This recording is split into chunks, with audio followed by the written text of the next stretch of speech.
ঢাকার রাজপথে দাপিয়ে বেড়ানো ব্যাটারি চালিত রিকশাগুলো কি তবে শেষমেশ কোনো নিয়মের সুতোয় বাধা পড়তে যাচ্ছে? মূল সড়কে তীব্র গতির এই যানগুলো যেমন পথচারীদের যাতায়াতে কিছু স্বস্তি এনেছে, ঠিক তেমনই বাড়িয়ে দিয়েছে তীব্র যানজট ও মারাত্মক দুর্ঘটনার ঝুঁকি। পর্যাপ্ত প্রশিক্ষণ ও নিরাপত্তা ছাড়া যেভাবে এদের আনাগোনা বাড়ছে, তাতে সাধারণ মানুষের মনে একই প্রশ্ন, এই বিশৃঙ্খলা ঠিক কবে থামবে?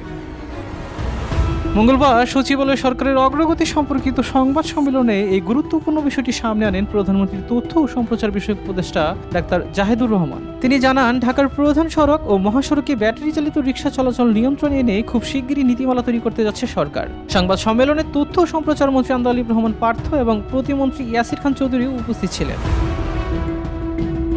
শেখ হাসিনা সরকারের পতনের পর ঢাকার বড় বড় সড়কে ব্যাটারি চালিত রিকশার যে আধিপত্য শুরু হয়েছিল, উপদেষ্টা নিজের বক্তব্যে সেটি ফুটিয়ে তোলেন।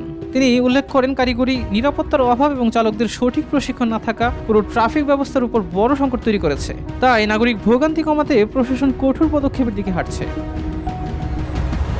এই নতুন নীতিমালায় রিকশা চলাচলের নির্দিষ্ট এলাকা, যানবাহনের মান ও চালকদের প্রশিক্ষণ বাধ্যতামূলক করা হবে। সরকার আশা করছে এই কার্যকরী নীতিমালার মাধ্যমে রাজধানী জুড়ে খুব দ্রুত একটি নিরাপদ ও সুশৃঙ্খল পরিবহন ব্যবস্থা গড়ে তোলা সম্ভব হবে।